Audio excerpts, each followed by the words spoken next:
आज हम पढ़ेंगे कैशिंग। और कैशिंग पढ़ने से पहले हम समझेंगे कि कैशिंग होता क्या है। तो caching basically it is a strategy to reduce the amount of time and effort it takes to perform a task by saving and reusing the results of previous work. इसका मतलब ये है कि मान लो, चलो यहाँ पे एक एग्जांपल दे रखा है कि तुमको ना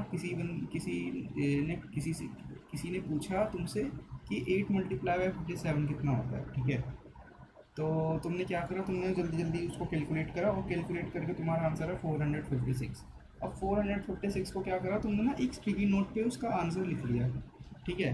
चलो ठीक है। तो और तुमने उसको आंसर साथ में बता दिया, ठीक है चलो। और इन फ्यूचर तुमसे दोबारा से सेम क्वेश्चन को अगर पूछेगा आकर कि 8 × 57 कितना होता है, तो तुम क्या करोगे, तुम वापस नहीं जाओगे कि रिकैलकुलेट कर रहे हैं सब कुछ एकदम स्क्रैच से, नहीं। तुम जाओगे वो स्टिकी नोट पे देखोगे क्या लिखा हुआ है और तुम उसको एकदम से आंसर बता दोगे, ठीक है। तो यहाँ पर वो जो स्टिकी नोट है ना, एक तरह से तुम्हारा कैश है, ठीक है। एक तरह से कि स्टिकी नोट जो है वो तुम्हारा कैश है जिस पे तुमने अपना आंसर लिख रखा है, ठीक है। अब जैसे ही तुमने उस पर आंसर अपना लिखा, तो एक तरह से वो क्या है, तुम्हारा एक तरह से small fast and easily accessible piece of storage है। समझ रहे हो, वो एक तरह का small fast and easily accessible piece of storage है, ठीक है। जिसमें तुमने अपना कुछ भी डाटा स्टोर करके रखा है, ठीक है। तो अगर हम इसको थोड़ी मोर टेक्निकल डेफिनेशन में जाए तो क्या होता है caching. Caching is the process of storing a subset of data from a primary slower storage location into a secondary faster storage location to speed up the future request for same data, ठीक है। अब यहाँ पे होता क्या है, तो जैसे कि हमने पिछली क्लास में भी समझा था कि सबसे पहले तो यहाँ पे ना एक यूज़र है, ठीक है। एक यूज़र है और यहाँ पे है एक सर्वर है, ठीक है।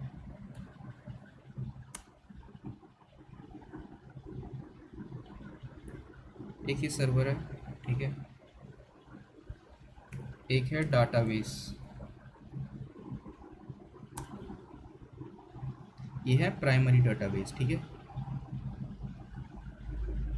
ये है प्राइमरी डाटाबेस, ठीक है। अब एक चीज़ और होती है रेडिस।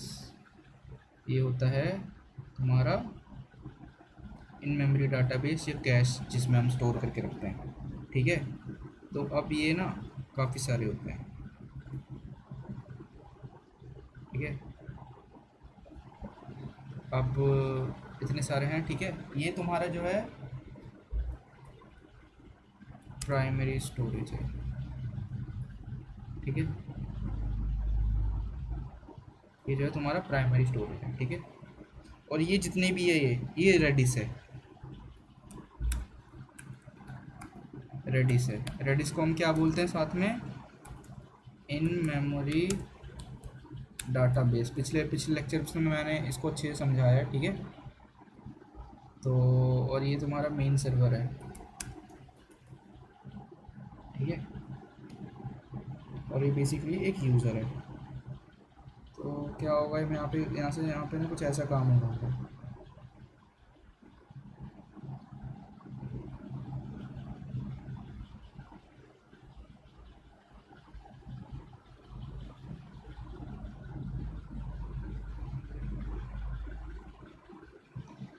यहाँ पे जल्दी बनाता हूँ, यहाँ पे बस,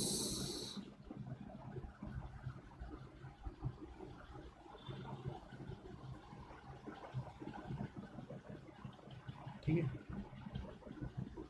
और ये जितने भी डाटाबेसेस हैं ये सारे प्राइमरी बेस से कनेक्टेड रहते हैं, समझ रहे हो।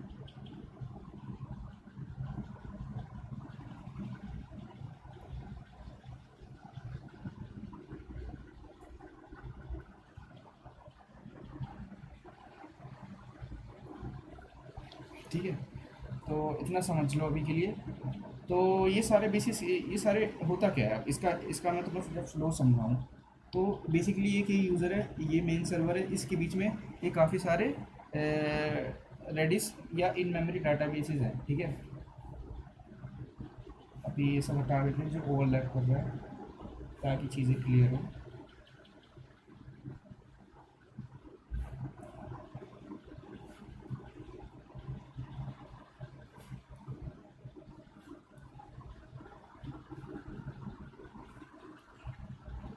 ठीक है, तो यहाँ पे क्या है, एक यूज़र है, एक मेन सर्वर है, एक रेडिस है और एक प्राइमरी स्टोरेज है। ठीक है, अभी अब मान लो एक इस जो ये यूज़र ने ना कोई भी रिक्वेस्ट भेजी मेन सर्वर पे, और मेन सर्वर पे जाके वो जाके ना ये चाहता है कि ये कुछ चीज़ फेच करे। ठीक है, तो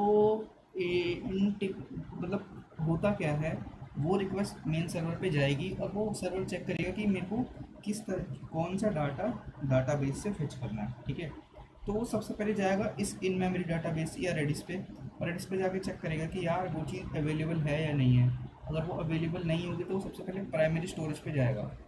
ठीक है, प्राइमरी स्टोरेज पे जाके वो चेक करेगा कि यार यहाँ पे अवेलेबल है कि नहीं है। अगर वो अवेलेबल होगी तो वो रेडिस में आके सबसे पहले कैश कर देगा और साथ में ही यूज़र को वो चीज़ लौटा देगा। ठीक है, तो कुछ ऐसा होता है। ठीक है, और इन सब का इस कैशिंग का पर्पस क्या होता है?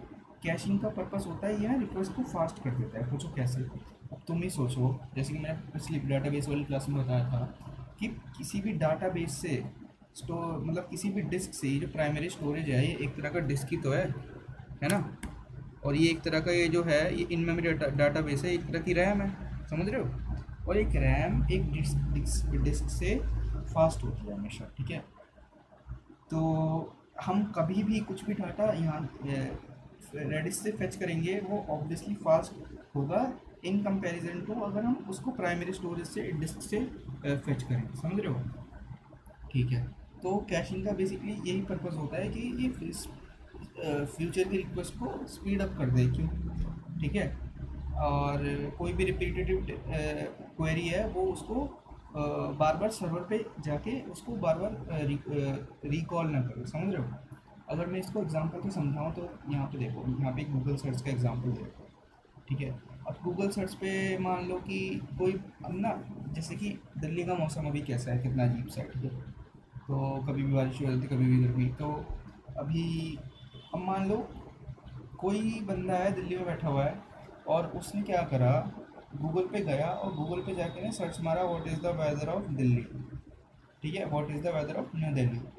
तो सबसे पहले क्या होगा, सबसे पहले ये जो यूज़र ने मेन सर्वर पे गूगल के सर्वर पे रिक्वेस्ट भेजी what is the weather of New Delhi. ठीक है, तो ये क्वेरी जाएगी, ये क्वेरी सबसे पहले जाएगी रेडिस पर। ठीक है, ये रेडिस पर जाकर क्या करेगी, रेडिस पर जाकर ये चेक करेगी कि यार ये जो क्वेरी है अभी, ये जो क्वेरी अभी यूज़र ने सर्च करी है, क्या ये चीज़ इसका जो भी क्वेरी का रिज़ल्ट है वो क्या रेडिस में या फिर जो भी हमारा इन मेमोरी डाटाबेस है उसमें क्या स्टोर्ड है?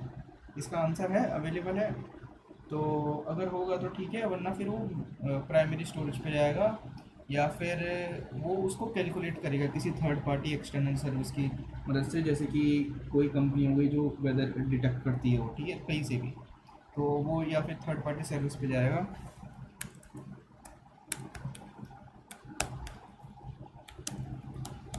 थर्ड पार्टी सर्विस पे जाएगा और सर्विस पे जाके वो यहाँ से रिज़ल्ट फेच करेगा, और इस रिज़ल्ट को फेच करने के बाद जैसे ही यहाँ से रिज़ल्ट को ले लेगा ये जाके जाएगा रेडिस पे दोबारा, और रेडिस पे जाके ना ये जो भी रिज़ल्ट होगा वो उसको ना एज अ कैश स्टोर कर लेगा। ठीक है, क्यों? फिर उसके बाद क्या होगा, उसके बाद ये होगा कि ये जो भी रिज़ल्ट होगा वो साथ में यूज़र को भेज देगा रिस्पॉन्स के थ्रू।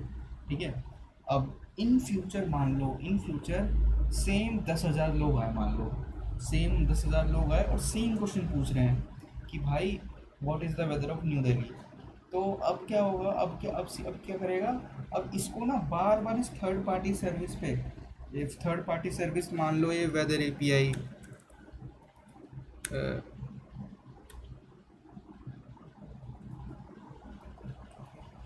weather.com है। ठीक है, weather.com है ये, बार बार इस पे ना इसको जाने की ज़रूरत नहीं है। ठीक है, बार बार weather.com पे इसको जाने की ज़रूरत नहीं है। ठीक है, ये डायरेक्टली कैश पे जाएगा और कैश पे जाके ये जो भी प्रीवियसली स्टोर्ड रिस्पॉन्स है, मतलब जो भी कैश डाटा है वो बेसिकली लाकर यूज़र को दे देगा। समझ रहे हो? इससे हमारा क्या हुआ, इससे हमारी सबसे पहले बैंडविड्थ बची, ठीक है, कंप्यूटेशनल पावर बची। और ये थर्ड पार्टी सर्विस है, इस थर्ड पार्टी सर्विसेज को यूज़ करने के लिए हम इसको कुछ ना कुछ पे कर रहे होंगे पर रिक्वेस्ट बेसिस। समझ रहे हो? तो हमारा वहाँ पे एक तरह से पैसा भी बचा, ठीक है। अब वहाँ पे हमारा एक तरह से पैसा भी बचा। समझ रहे हो? ठीक है, एक एग्जांपल ये हो गया, ठीक है। अब इसका ना हम एक तरीके से और देख सकते हैं, नेटफ्लिक्स का CDNs, ठीक है। नेटफ्लिक्स भी यूज़ करती है CDNs, ये बड़ा इंटरेस्टिंग है, इसको मैं तुम्हें समझाता हूँ। यहाँ भी सबसे पहले क्या होता है, यहाँ पे सबसे पहले इसको यहीं से कॉपी कर लेते हैं, ठीक है। इसको पूरा यहीं से कॉपी कर लेते हैं। अब ठीक है,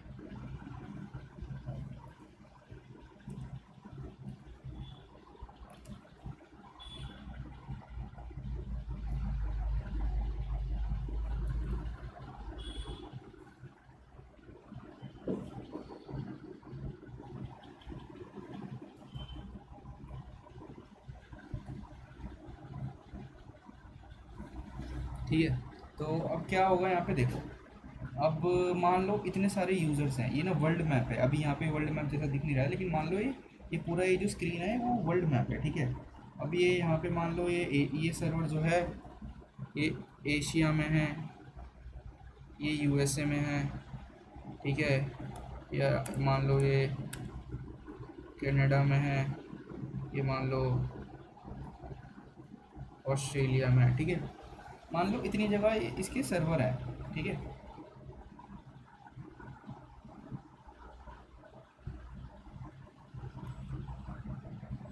मान लो इतनी जगह इसके ये एज सर्वर्स हैं, ठीक है। सबसे पहले देखो इसके कंपोनेंट्स तुमको मैं समझाता हूँ, ठीक है। सबसे पहले तो यहाँ पे तुमको समझ आ रहा है कि ये मल्टीपल यूज़र्स हैं जो अलग अलग कंट्रीज़ में से रिक्वेस्ट भेज रहे हैं, ठीक है। तुम यहाँ पे जो कोई भी कंट्री मान सकते हो दुनिया की, ठीक है। तो ये जो यूज़र समझ कर, ये मेन सर्वर है, ये मेन सर्वर किसी भी लोकेशन पे होस्टेड हो सकता है। अब मान लो ये यूनाइटेड स्टेट्स में एक बार को मान लो ये जो मेन सर्वर है वो USA में होस्टेड है, ठीक है। चलो ठीक है। अब क्या होगा, अब इसके दूसरे कंपोनेंट्स है ये जो रेडिस है, ये रेडिस या इन मेमोरी डाटा बेसिस है, ये एक तरह से एज नेटवर्क्स हैं, ठीक है। ये एक तरह से एज नेटवर्क्स हैं। अब एज नेटवर्क्स क्या होते हैं? एज नेटवर्क्स बेसिकली अगर हम समझें तो एज नेटवर्क्स ऐसे सर्वर्स होते हैं, एज नेटवर्क्स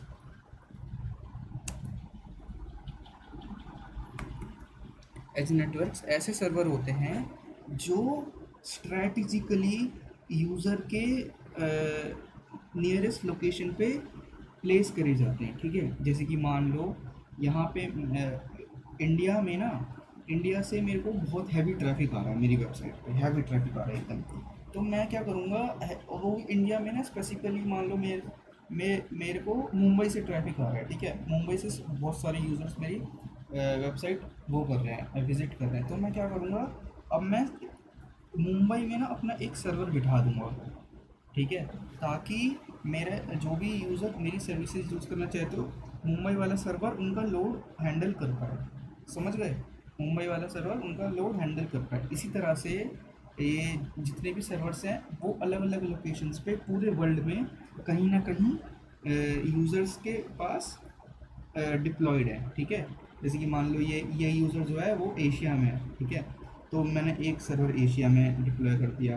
अब एक ये वाला जो यूज़र है वो USA में है, तो USA में जो बैठ रखा है यूज़र, वो मेरी सर्विस एकदम फास्ट वे में यूज़ कर पाए और उसको एकदम कम लेटेंसी मिले, ठीक है, एकदम उसको हर चीज़ फास्ट लगे। तो उसके लिए मैंने एक USA में सर्वर डिप्लॉय कर दिया, ठीक है। उसी तरह एक यूज़र है जो कनाडा में है, कनाडा में भी मैंने कर दिया, ऑस्ट्रेलिया में भी कर दिया, ठीक है। तो ये सारे एज सर्वर्स होते हैं, ठीक है। एज सर्वर्स क्या होते हैं? जो स्ट्रेटेजिकली लोकेशंस पे डिप्लॉयड हो, ठीक है। और इन सारे सर्वर्स के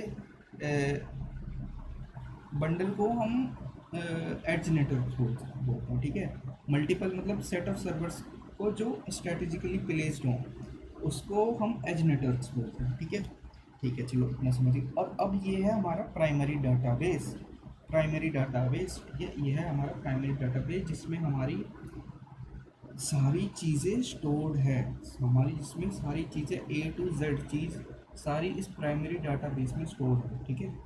अब ये दुनिया के किसी भी कोने में हो सकता है, ठीक है। इसकी मान लो मेरा जो मेन सर्वर है यूएसए में होस्टेड है, तो मान लो ये जो डाटाबेस है ना ये भी यूएसए में ही है, ठीक है। अब नेटफ्लिक्स ऐसे काम करता है, ठीक है। तो नेटफ्लिक्स भी ना ऐसे ही करता है। नेटफ्लिक्स के ऑब्वियसली पूरी दुनिया में यूज़र्स फैले हुए हैं, ठीक है। ऐसा तो है नहीं कि कोई एक स्पेसिफिक कंट्री ही सिर्फ नेटफ्लिक्स को यूज़ करती है, नहीं ऐसा नहीं है। तो अब ये पूरी दुनिया में कहीं ना कहीं फैले हुए हैं। तो नेटफ्लिक्स ने क्या करा है, नेटफ्लिक्स ने अपना एज नेटवर्क बना रखा है। नेटफ्लिक्स ने ना अपना एज नेटवर्क बना रखा है और उसमें उसने ना ये रेडिस या इन मेमोरी डाटा बेसिस ना अलग अलग कंट्रीज़ में अपने यूज़र बेसिस के हिसाब से ये डिप्लॉय कर रखे हैं, ठीक है। और उनका कुछ प्राइमरी स्टोरेज होगा, डाटाबेस होगा और प्राइमरी सर्वर होगा, चलो ठीक है। अब क्या है, अब सबसे पहले ना तो हाँ, अब कोई भी यूज़र जैसे ही मेन सर्वर पे कोई भी ओरिजिन सर्वर मेन सर्वर पे रिक्वेस्ट भेजेगा, मान लो मेरे को ना कोई वेब सीरीज़ देखनी है, मान लो मेरे को स्ट्रेंजर थिंग्स देखनी है, ठीक है। नेटफ्लिक्स पे मेरे को स्ट्रेंजर थिंग्स देखनी है। तो जैसे ही मैं क्या करूँगा, बेसिकली मैं सर्वर पे मतलब नेटफ्लिक्स को बेसिकली जाके रिक्वेस्ट भेजूँगा कि भाई मेरे को नेटफ्लिक्स स्ट्रेंजर थिंग्स देखनी है। तो अब वो जाएगा, क्या करेगा, वो सबसे पहले जाएगा मेन सर्वर पे, और मेन सर्वर से जाके ना वो मेरे को मेरे नियरेस्ट मेरी लोकेशन के हिसाब से नियरेस्ट सर्वर से मतलब नियरेस्ट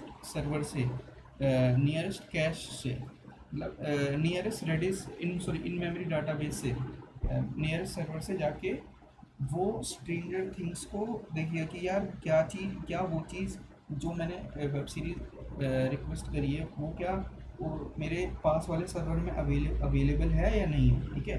अगर वो अवेलेबल होगी, ठीक है, तो फिर होता है कैश हिट, ठीक है। तो फिर होता है कैश हिट, ये टर्म याद रखना, कैश हिट, ठीक है।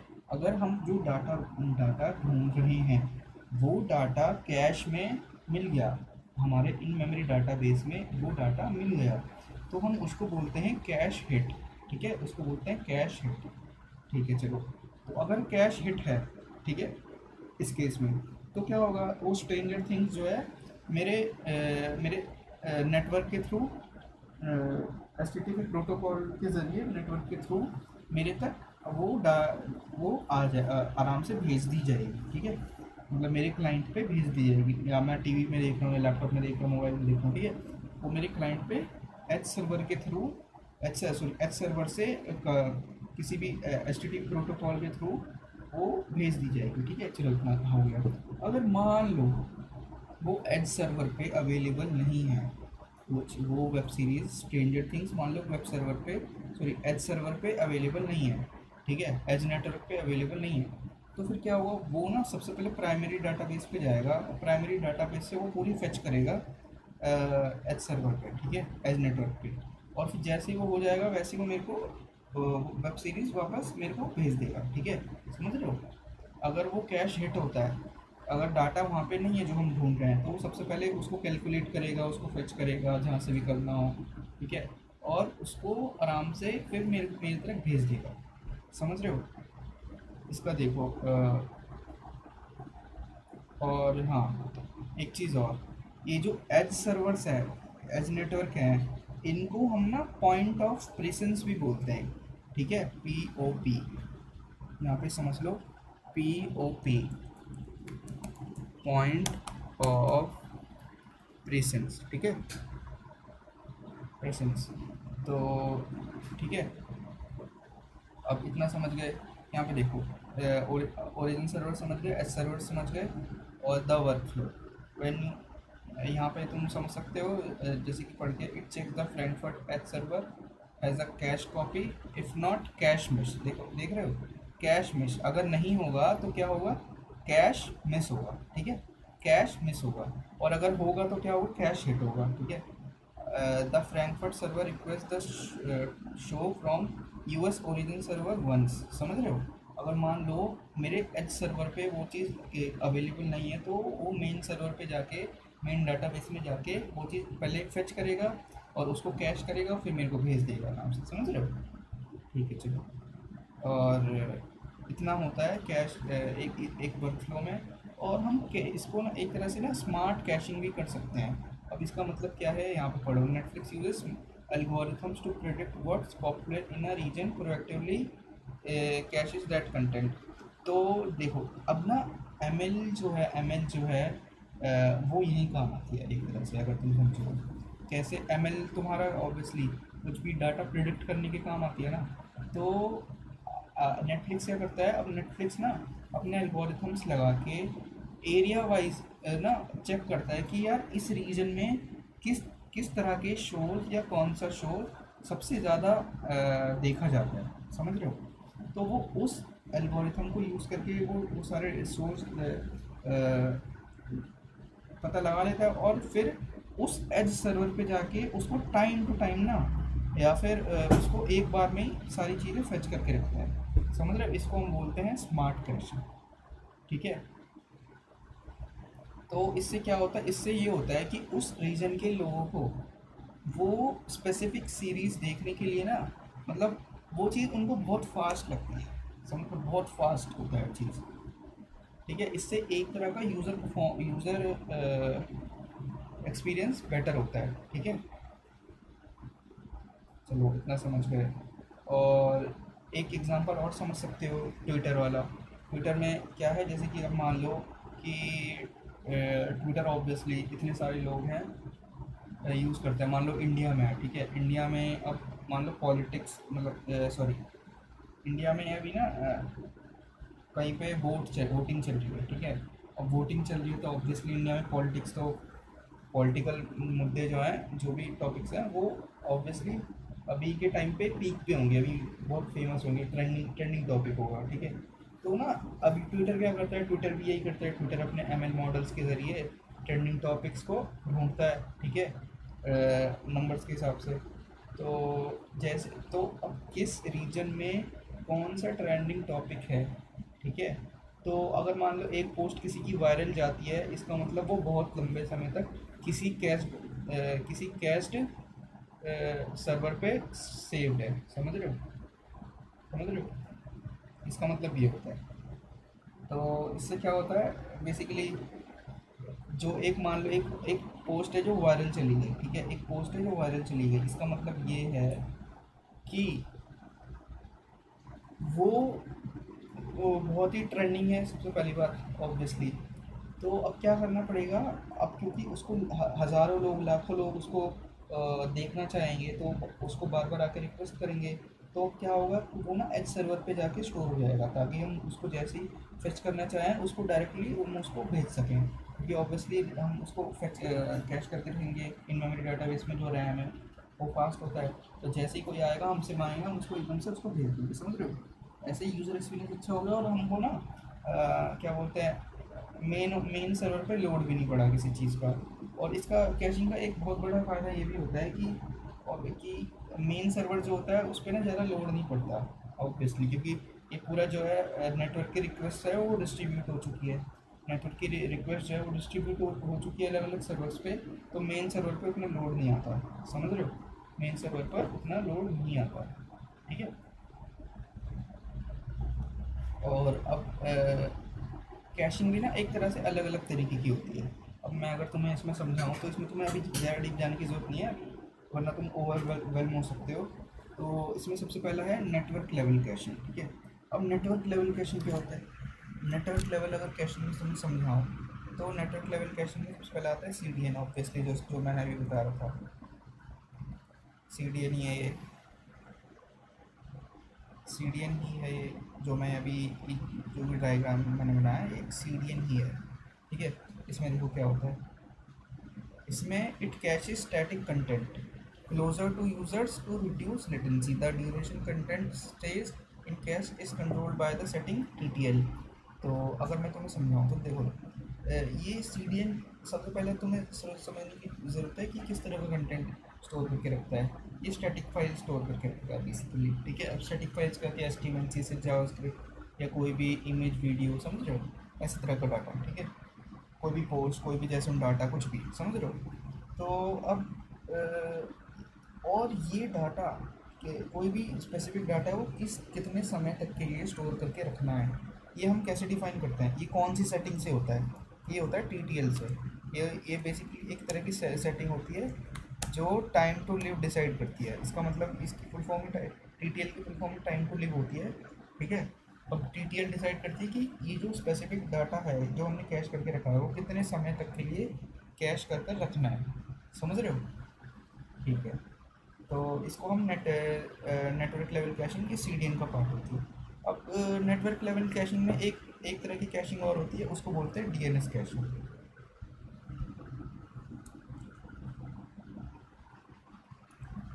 अब DNS कैशिंग क्या होती है, ऑब्वियसली अब तुम मान लो तुम्हारे ना पहले DNS कैशिंग के अलग अलग वो होते हैं, जैसे कि यहाँ पे देखो, when you type example.com your computer needs its IP address, this lookup process is cached at multiple layers to avoid the full slow journey every time, ठीक है।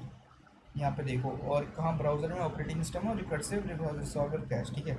अब मैं इसको तुम्हें समझाऊँ तो जैसे कि मान लो तुम्हारा एक ऑब्वियसली लैपटॉप है, ठीक है। जिस लैपटॉप पे या कंप्यूटर पे तुम किसी भी ब्राउज़र के थ्रू कुछ सर्च कर रहे हो, ठीक है।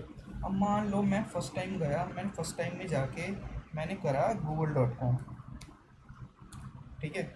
फर्स्ट टाइम में जाके मैंने करा google.com। अगर तुमको मेरी पहली क्लास याद होगी, पहली क्लास अगर तुमको याद होगी तो तुम्हें पता होगा ये चीज़ कि जब भी हम कुछ चीज़ सर्च करते हैं, जब भी हम कुछ चीज़ सर्च करते हैं तो वो सर्च करके इस करने का फर्स्ट स्टेप में क्या होता है, फर्स्ट स्टेप में जो भी हम डोमेन लिखते हैं, जो भी हम डोमेन लिखते हैं ना, जो भी हम डोमेन लिखते हैं वो डोमेन नेम के कॉरस्पॉन्डिंग एक ना एक IP एड्रेस लोकेट होता है। हमको ना उस IP एड्रेस को जाकर DNS सिस्टम, DNS से DNS रिकॉर्ड से चेक फेच करना पड़ता है। इसका मतलब क्या होता है, ऑब्वियसली हर डोमेन नेम के कॉरस्पॉन्डिंग एक IP एड्रेस होगा, क्योंकि क्योंकि ना जो जिससे हम किसी भी उस सिस्टम का, उस सर्वर का लोकेशन फाइंड कर सकें, ठीक है। तो क्या होता है कि ये डोमेन नेम हम DNS पे ले गए, DNS पे जाके इसने लुकअप करा, ठीक है। सबसे पहले इतने सारे DNS रिकॉर्ड्स होते हैं, बिलियंस ऑफ रिकॉर्ड्स होंगे ऑब्वियसली DNS में।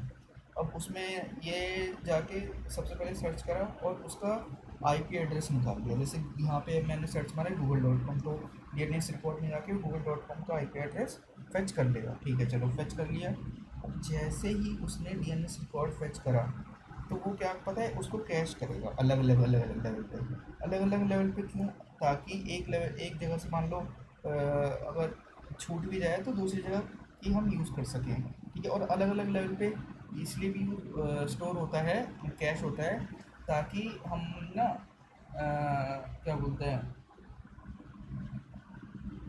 ये जो प्रोसेस है हमको वो बार बार फुल ना करना पड़े, मतलब समझ रहे हो, हमको बार बार ये प्रोसेस स्क्रैच से रिपीट ना करना पड़े। तो सबसे पहला होता है ब्राउज़र लेवल पे,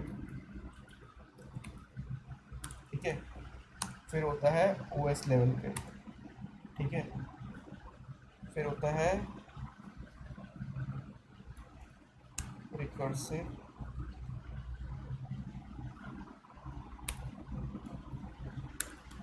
रिकर्सिव रिजॉल्वर, ठीक है। अब इसका मैं अगर तुम्हें समझाऊँ तो सबसे पहले तुमने कुछ भी सर्च मारा अपने ब्राउज़र में जाके लैपटॉप में, ठीक है। और जैसे ही तुमने उसका IP एड्रेस ढूंढ लिया DNS रिकॉर्ड से उस डोमेन का, तो अब तुम जाओगे अंडर द हुड क्या होता है, ब्राउज़र में जाके ना उसकी रिकॉर्ड सेव हो जाती है कैश में, उसकी IP एड्रेस और वो डोमेन नेम सेव हो जाता है, समझ रहे हो। तो उससे क्या होता है, अब नेक्स्ट टाइम जब दोबारा से तुम google.com सर्च मारोगे तो तुम्हारा वो DNS रिकॉर्ड चेक करने वाला स्टेप बच गया, समझ रहे हो। क्योंकि ऑब्वियसली तुम ही सोचो कि बिलियंस ऑफ रिकॉर्ड होंगे DNS में। अब उस बिलियंस ऑफ रिकॉर्ड में तुमको बार बार तुम अगर वो रिपीटेड टास्क करोगे तो वो एक तरह से तुमको सबसे पहले एफिशिएंट नहीं है और वो स्लो भी करता है तुम्हारे ओवरऑल प्रोसेस को, ठीक है। तो सबसे पहले ब्राउज़र में जाके वो कैश हो जाता है, ठीक है। और उसके बाद ऑपरेटिंग सिस्टम लेवल पे भी, हार्डवेयर लेवल पे भी कभी कभी कैश होता है, ठीक है। जिससे तुमको ओवरऑल पता चलता है, मतलब ओवरऑल तुमको हेल्प होती है। अब वो ओवरऑल हेल्प किस, अगर मान लो ओएस लेवल पे कैसे स्टोर होती है, ओएस लेवल पे ऐसे स्टोर होती है कि अगर मान लो अब मैं टर्मिनल पे जाके अपने, मैं वो चीज़ किसी को कर्ल कमांड के थ्रू, मैं कुछ भी फेच करना चाहता हूँ, ठीक है, या फिर किसी और पर्पज़ के लिए मेरे को ना ऑपरेटिंग सिस्टम में कहीं पे स्टोर करनी है, ठीक है। तो अगर मान लो मैं फ्यूचर में अपने एक्सप्लिसिटली जाके टर्मिनल पे जाके मैं उसको कमांड को चलाऊँ, ठीक है, तो उसमें भी वो सबसे पहले क्या करेगा, उसको ढूंढने के लिए वो सबसे पहले डीएनएस रिकॉर्ड पे जाएगा। और वो अगर वो टास्क भी हम एफिशिएंट कर सके तो उसका एक तरीका क्या है कि हम जो भी ब्राउज़र में सर्च मारे, सर्च इंजन पे जाके सर्च मारे और उसका डीएनएस रिकॉर्ड एक बार में हो गया, तो उसको हम ऑपरेटिंग सिस्टम में भी अपने साथ साथ स्टोर कर सकते हैं, ताकि हम इन फ्यूचर अगर मान लो उसको दोबारा से फेच करना चाहते हैं ऑपरेटिंग सिस्टम के ज़रिए, ठीक है, टर्मिनल के ज़रिए, ठीक है, तो हम वो डीएनएस वाला पार्ट स्किप कर सकें। और एक तरीके से और होता है रिकर्सिव रिजॉल्वर। रिकर्सिव रिजॉल्वर का क्या होता है, तुम्हारा कोई ना कोई इंटरनेट सर्विस प्रोवाइडर होगा, समझ रहे हो, तुम्हारा कोई ना कोई इंटरनेट, तुमने पक्का किसी न किसी से वाईफाई लगवाया होगा, ठीक है। अब वाईफाई वाले के पास भी ना एक डीएनएस रिकॉर्ड होता है, समझ रहे हो। वाईफाई वाले के पास भी, जो भी तुमको तुम्हारा इंटरनेट सर्विस प्रोवाइडर है, उसके पास भी ना एक डीएनएस रिकॉर्ड होता है, ठीक है। तो ऐसा हो सकता है कि वो डीएनएस रिकॉर्ड जो है उसके पास सेव्ड हो, ठीक है। तो डीएनएस कैशिंग ये होती है, ठीक है। अगर इंटरनेट सर्विस प्रोवाइडर के बाद पास भी वो चीज़ कैश होगी तो एक वो भी तुम्हारा काम आसान करती है, तुम्हारा एक तरह से स्टेप बचाती है, ठीक है। और अब हम से आप देखेंगे hardware level caching. Hardware level caching अगर मैं समझाऊँ तुम्हें, तो हार्डवेयर लेवल कैशिंग क्या होती है, सबसे पहला हमारी रैम होती है, ठीक है। हार्डवेयर लेवल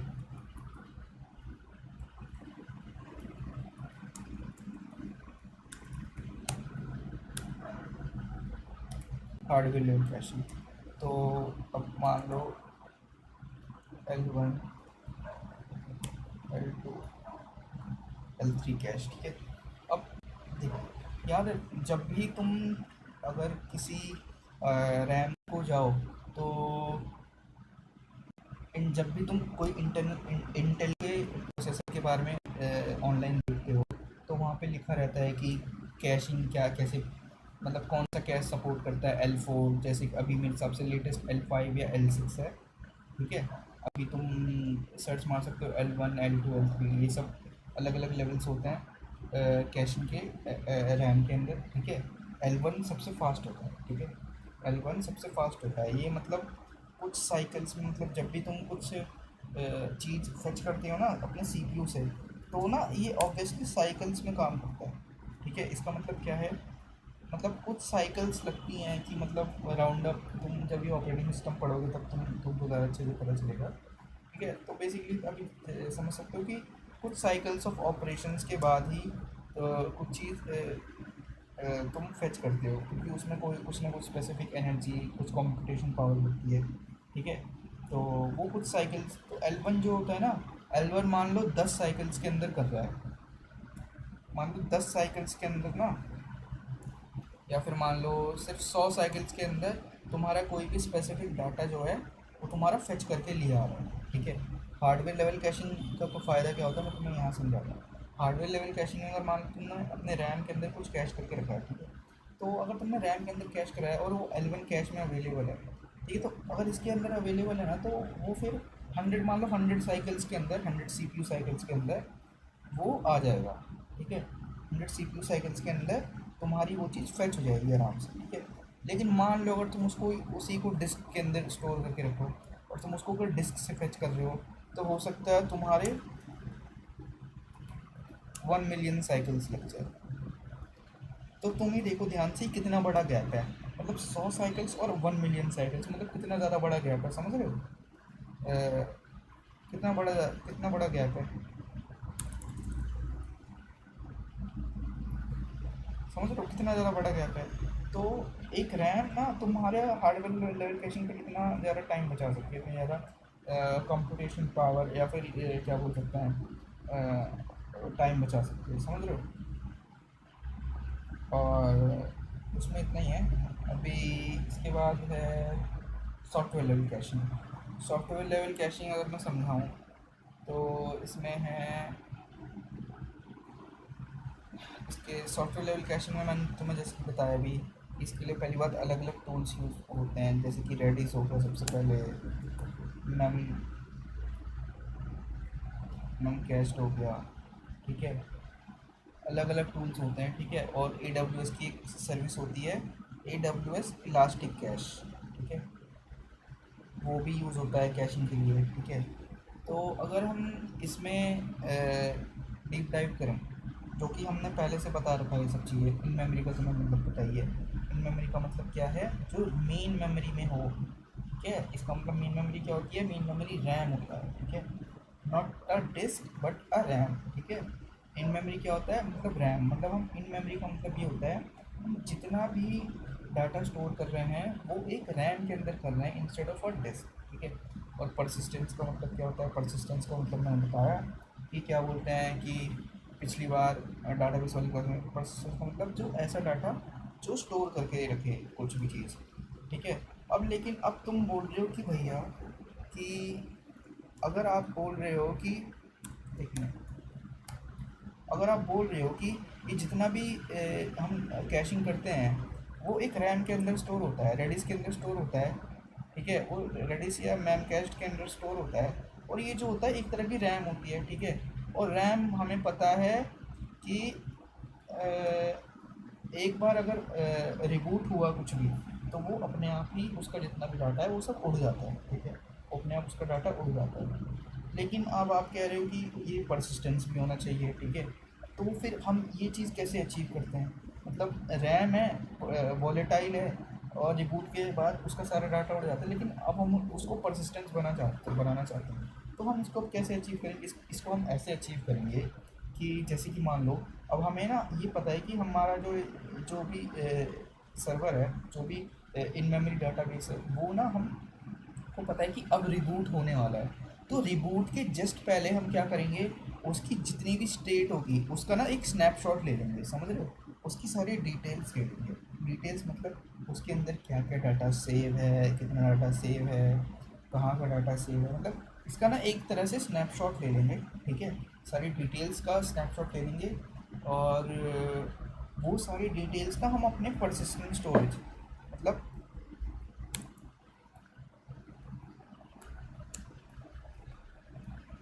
परसिस्टेंट स्टोरेज मतलब प्राइमरी,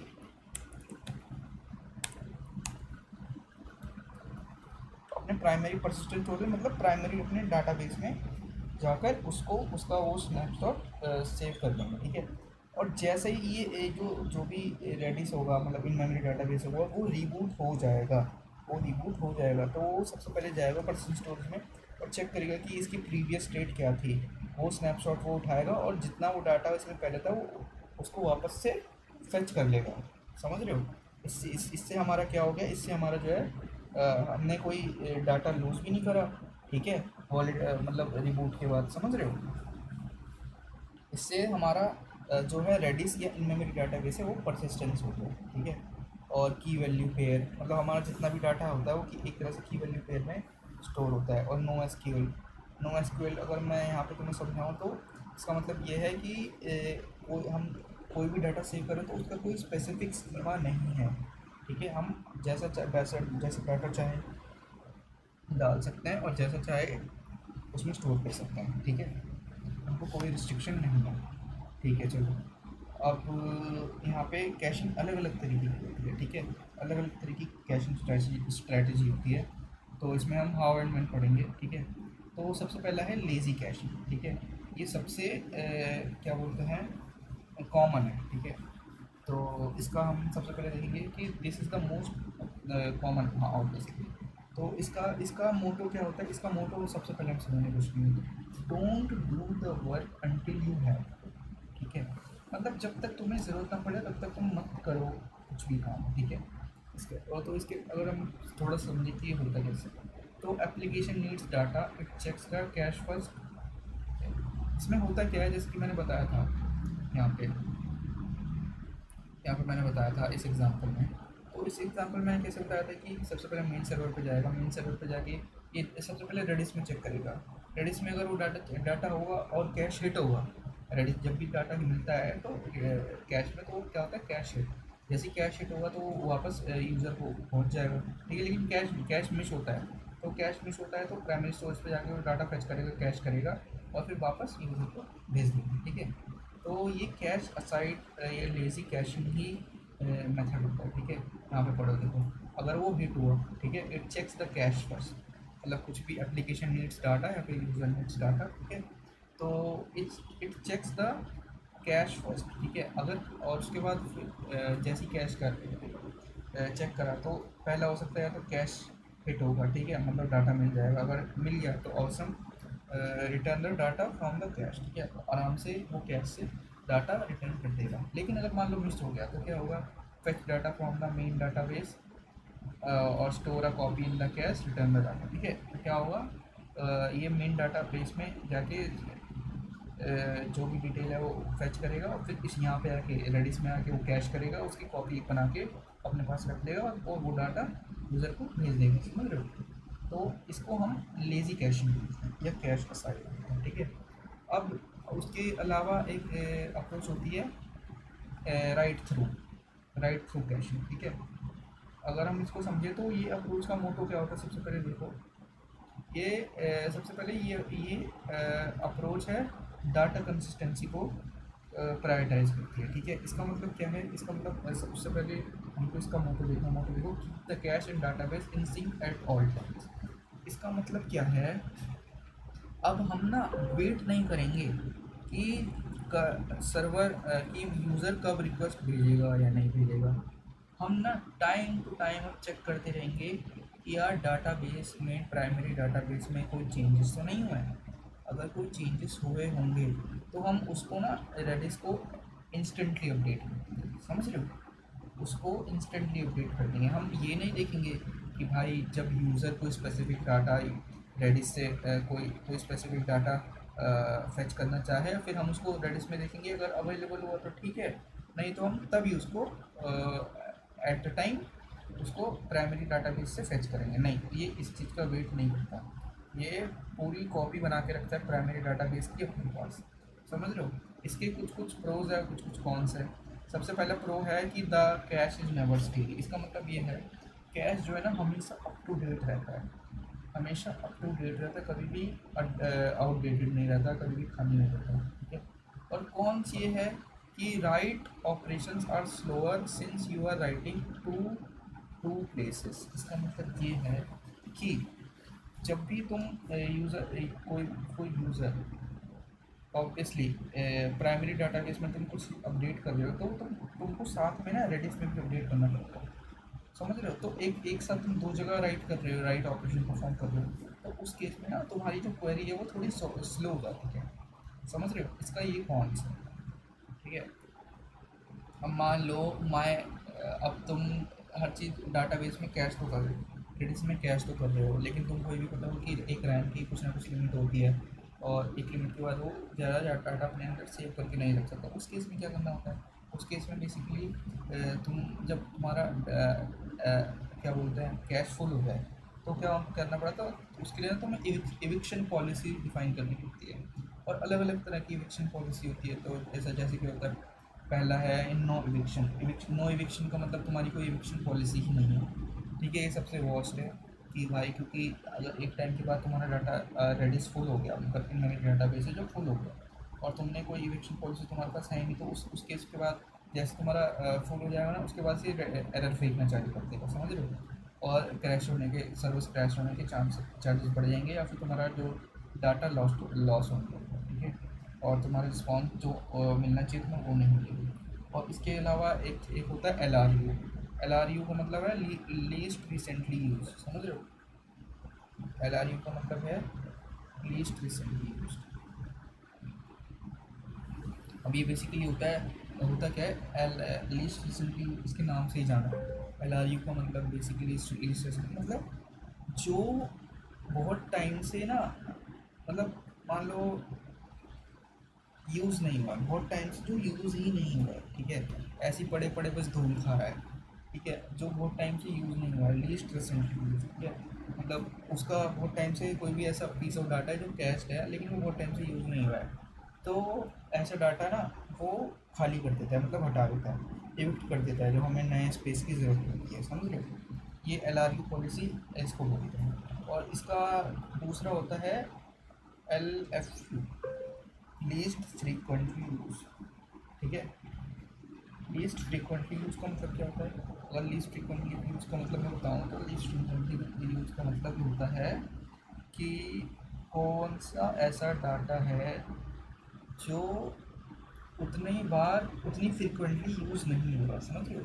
मतलब कोई ऐसा डाटा होगा उसमें से पक्का है कि जो बहुत कम बार यूज़ हुआ है, मतलब उसकी उसकी ज़रूरत ना हमें उतनी ज़्यादा बार नहीं पड़ रही, ठीक है।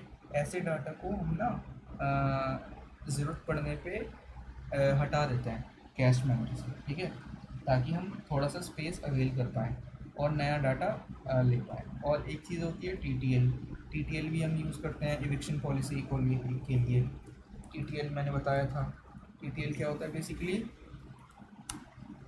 Time to live.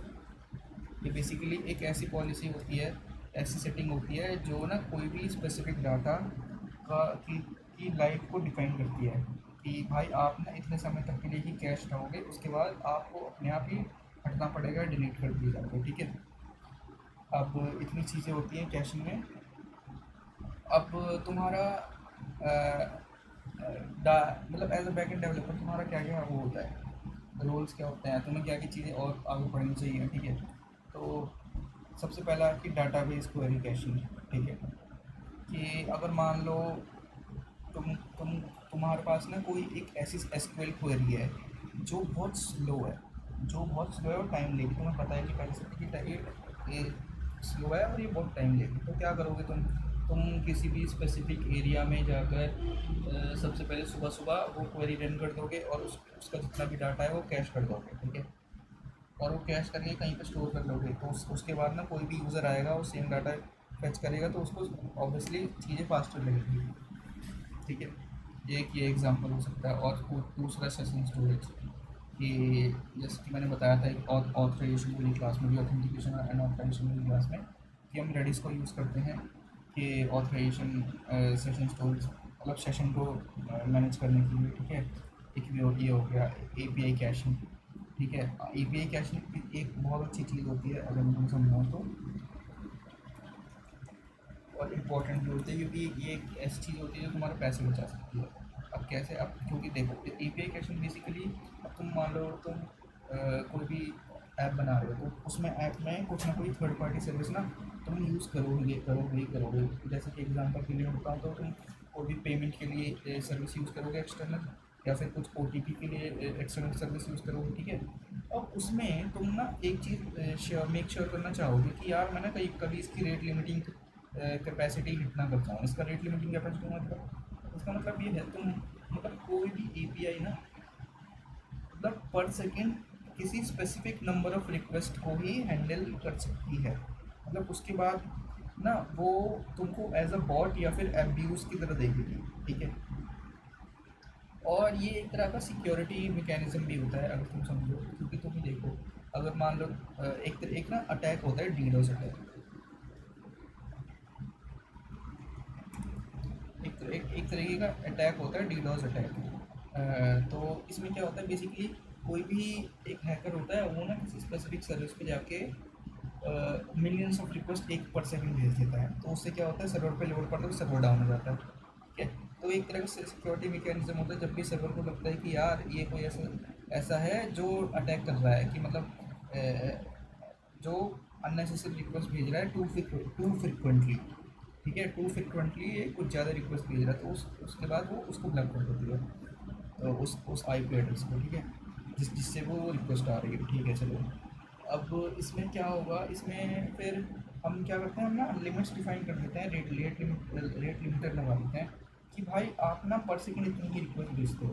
तो एपीआई कैशिंग में क्या होता है, एपीआई कैशिंग में ना आप देखते हो कि आप स्पेसिफिक अमाउंट, मान लो कोई स्पेसिफिक डाटा है जो जो उतना फ्रिक्वेंटली ना चेंज नहीं हो रहा, उतना फ्रिक्वेंटली चेंज नहीं हो रहा, तो आप क्या करोगे, आप जाओगे अपनी थर्ड पार्टी सर्विस पे जाके वो अपने तुम अपने लोकल लोकल कैश पे स्टोर कर लोगे, अपने मतलब अपने एच सर्वर पे स्टोर कर लोगे। ठीक है, अब एच सर्वर पे जैसे तुमने स्टोर कर लिया, अब तुम जब भी कोई यूज़र उस डाटा को फेच करना चाहेगा ना, instead of asking the third party provider कि भाई तू ये रिक्वेस्ट फुलफिल कर, नहीं, तुम अपनी ही लोकल कैस्ट से उसको वो अपने यूज़र को वो डाटा दे दोगे, समझ रहे हो।